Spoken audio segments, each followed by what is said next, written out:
तो एक बड़ी खबर आपको बता दें, इलेक्शन कमीशन की बेईमानी से हारे चुनाव, समाजवादी पार्टी प्रमुख अखिलेश यादव का बड़ा आरोप। तो समाजवादी पार्टी के अध्यक्ष अखिलेश यादव ने इलेक्शन कमीशन पर बड़ा आरोप लगाया है। तो अखिलेश यादव ने यहां तक कह दिया कि इलेक्शन कमीशन की बेईमानी के कारण यूपी में समाजवादी पार्टी चुनाव हारी है।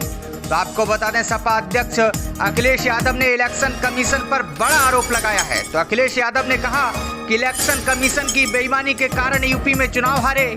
कहा कि देश में अब कोई भी निष्पक्ष संस्थान बाकी नहीं रह गया। सरकार दबाव डालकर इन संस्थानों से मनमाफिक काम करा रही है। तो अखिलेश यादव ने पीटीआई के इंटरव्यू में कहा कि उत्तर प्रदेश के पिछले विधानसभा चुनाव और रामपुर तथा आजमगढ़ लोकसभा सीट के उपचुनाव में समाजवादी पार्टी को पराजय के लिए चुनाव आयोग की बेईमानी को जिम्मेदार करार दिया और कहा कि अगर आयोग ने ईमानदारी से काम किया होता तो नतीजे कुछ और ही होते। तो सपा अध्यक्ष ने कहा कि उनकी पार्टी ने राज्य का पिछला विधानसभा चुनाव लोकतंत्र बचाने की अपील के साथ लड़ा था, मगर नतीजा सबके सामने है। उन्होंने कहा कि देश में अब कोई भी निष्पक्ष संस्थान बाकी नहीं रह गया।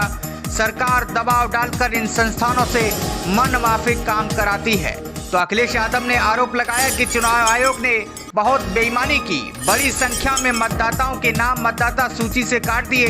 रामपुर लोकसभा उपचुनाव में सपा कार्यकर्ताओं को वोट नहीं डालने दिया, जबकि आजमगढ़ में सपा कार्यकर्ताओं को रेड कार्ड जारी किए गए। क्या चुनाव आयोग सो रहा था? उसने हमारी शिकायतों पर ध्यान ही नहीं दिया। इसके साथ ही अखिलेश यादव ने बिहार में हुए राजनीतिक बदलाव को सकारात्मक संकेत बताते हुए उम्मीद जताई है। 2024 के लोकसभा चुनाव में भारतीय जनता पार्टी के खिलाफ एक मजबूत विकल्प तैयार होगा।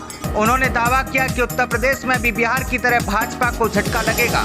यहाँ भी भाजपा के सहयोगी दल उससे खुश नहीं है और भविष्य में वे सत्तारूढ़ पार्टी से नाता तोड़ लेंगे। तो बिहार में मुख्यमंत्री नीतीश कुमार के भाजपा नीति राष्ट्रीय जनतांत्रिक गठबंधन से नाता तोड़कर राष्ट्रीय जनता दल, कांग्रेस तथा अन्य दलों के साथ मिलकर गठबंधन की सरकार बनाना एक सकारात्मक संकेत है। उन्होंने उम्मीद जताई है कि अगले लोकसभा चुनाव में भाजपा के खिलाफ एक मजबूत विकल्प तैयार होगा। तो अखिलेश यादव ने कहा कि उत्तर प्रदेश में भाजपा के सहयोगी दल उससे खुश नहीं है और आखिर उन्हें मिल क्या रहा है, एक दिन वो भाजपा का साथ छोड़ देंगे। उत्तर प्रदेश में अपना दल, सोनीलाल और निषाद पार्टी भाजपा के सहयोगी हैं। 2024 के लोकसभा चुनाव में भाजपा का विकल्प तैयार करने में सपा की भूमिका के बारे में पूछे जाने उन्होंने कहा कि तेलंगाना के मुख्यमंत्री के चंद्रशेखर राव, पश्चिम बंगाल की मुख्यमंत्री ममता बनर्जी और एनसीपी के प्रमुख शरद पवार विकल्प तैयार करने का काम कर रहे हैं। इस वक्त हमारा ध्यान उत्तर प्रदेश में पार्टी को मजबूत करना है।